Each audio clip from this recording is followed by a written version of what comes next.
योगी ने महिलाओं बेटियों के लिए किया ऐलान तो अखिलेश यादव ने पलट दिया खेल। ज्यादा देर तक टिक नहीं पाई योगी की खुशी। योगी के नहले पर अखिलेश यादव का आया दहला। अखिलेश यादव ने कर दिया सबसे बड़ा दावा, बीजेपी को घेर लिया। पहले डिंपल यादव ने लिया नाम, फिर 12वीं पास बेटियों को सबसे जरूरी चीज देने का कर दिया ऐलान। यूपी के सियासी दंगल में इस वक्त स और मात का खेल ऐसा शुरू हुआ है कि जिसने लखनऊ से लेकर दिल्ली तक की धड़कनें बढ़ा दी है। योगी आदित्यनाथ ने महिलाओं और बेटियों के लिए दाव चला ही था कि अखिलेश यादव ने उनकी खुशी को काबू करते हुए ऐसा पलटवार किया कि पूरी बीजेपी दंग रह गई है। इसे कहते हैं योगी के नहले पर अखिलेश यादव का करारा दहला। अखिलेश यादव ने सीधे आरोप जड़ दिया कि समाजवादियों की सीक्रेट प्लानिंग लीक करके बीजेपी अपना काम चला रही है। वहीं डिंपल यादव के बंदिशें तोड़ने वाले बयान के तुरंत बाद अखिलेश यादव ने 12वीं पास बेटियों के लिए खजाना खोलने का ऐलान करते हुए सबसे बड़ा चुनावी मास्टर स्ट्रोक खेल दिया है। क्या अखिलेश यादव का ये दाव यूपी के सिंहासन का रुख मोड़ देगा? पूरी इनसाइड स्टोरी चलिए आपको बताते हैं। देखिए, यूपी की राजनीति का पारा इस वक्त 7वें आसमान पर है और लखनऊ से लेकर दिल्ली तक सह मात का खेल शुरू हो चुका है। मुख्यमंत्री योगी आदित्यनाथ ने आधी आबादी यानी महिलाओं और बेटियों को साधने के लिए जैसे ही बड़ा दाव चला, वैसे ही समाजवादी पार्टी के मुखिया अखिलेश यादव ने पूरा खेल पलट दिया। योगी सरकार अभी अपनी घोषणा की रणनीति बना ही रही कि लखनऊ के सपा दफ्तर से अखिलेश यादव ने एक ऐसा सियासी मास्टर स्ट्रोक खेल दिया जिसने बीजेपी के थिंक टैंक को सोचने पर मजबूर कर दिया। अखिलेश यादव ने ऐलान किया कि अगर यूपी में उनकी सरकार बनती है तो प्रदेश की हर 12वीं पास बेटी को मुफ्त लैपटॉप दिया जाएगा। इतना ही नहीं,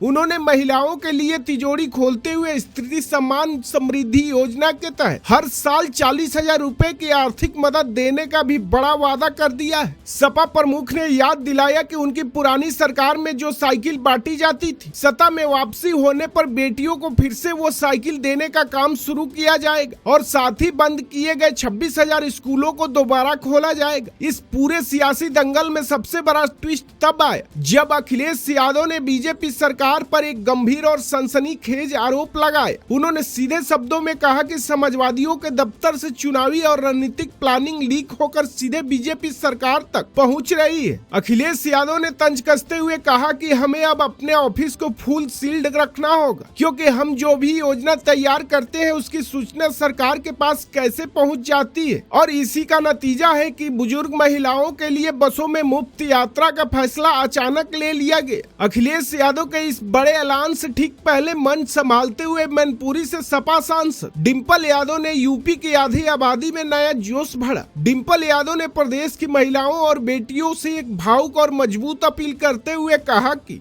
वे समाज की पुराने रीति रिवाजों और पुराने रूढ़िवादी सोच के अनुसार बिल्कुल न चले। उन्होंने बेटियों को आगे बढ़ने का हौसला देते हुए साफ कहा कि आपको किसी भी बंदिश में बंधने की जरूरत नहीं है, बल्कि समाज की रूढ़ियों को तोड़ते हुए पूरे जुनून, अनुशासन और दृढ़ता के साथ अपने सपनों को पूरा करें। अब सवाल ये उठता है कि क्या लैपटॉप, साइकिल और महिलाओं को 40,000 रुपए सालाना देने का यह समाजवादी वादा यूपी के आगामी चुनावों का रुख पूरी तरह बदल देगा? एक तरफ योगी सरकार की सरकारी योजनाएं हैं तो दूसरी तरफ अखिलेश यादव का यह दावा कि उनकी योजनाएं चुराई जा रही है। डिंपल यादव का बंदिशें तोड़ने वाला यह बयान और अखिलेश यादव का लैपटॉप वाला पुराना आजमाया हुआ दाव इस पर बीजेपी के किलेबंदी को कितना नुकसान पहुंचाएगा, लेकिन इस सह और मात के खेल ने यूपी की चुनावी जंग को बेहद दिलचस्प बना दिया है।